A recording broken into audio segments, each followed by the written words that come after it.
Third part of golden rice is advantages and disadvantages of golden rice. As we already know, the main purpose of production of golden rice is to fortify or is to enrich the rice with the precursor of the vitamin A, that is beta carotene. So as usual, it is going to supply the sufficient amount of the beta carotene for the needy people. Next is it is a cheaper option for the supplement to the poor people. And the last importance of this advantage is that sustainable option means the stability of the gene can be maintained from one generation to another generation, and it can be cultivated in all the seasons by the farmers by preserving the seeds in order to raise the next generation. There is no investment of further budget for raising the crop. So this is in brief regarding the advantage. And the last is disadvantage, can be explained in with respect to health, with respect to environment, and the last one is the culture.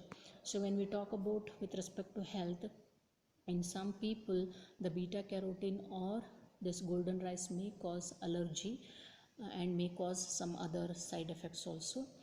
And some says that we cannot supply the enough amount for the needy people for the daily intake.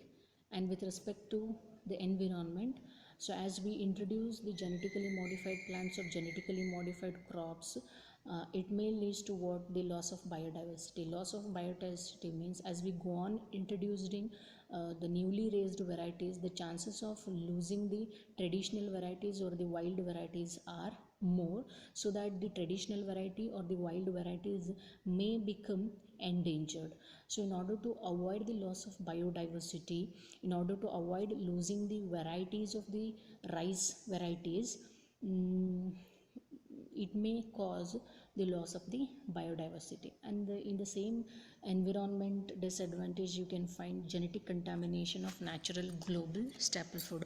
So you can call it as what genetic contamination. So why you call it as genetic contamination? Because so here the traditional rice or the genes or the genome of the rice has been contaminated with the genes from the other two organisms. So one is from the daffodil plant and another one is from the Erwinia. So the genes of these two are being introduced into the DNA of the plant, so that you can call that the DNA or the genome of the rice plant is contaminated, which may or which can be called as what the genetic contamination of the natural global staple food.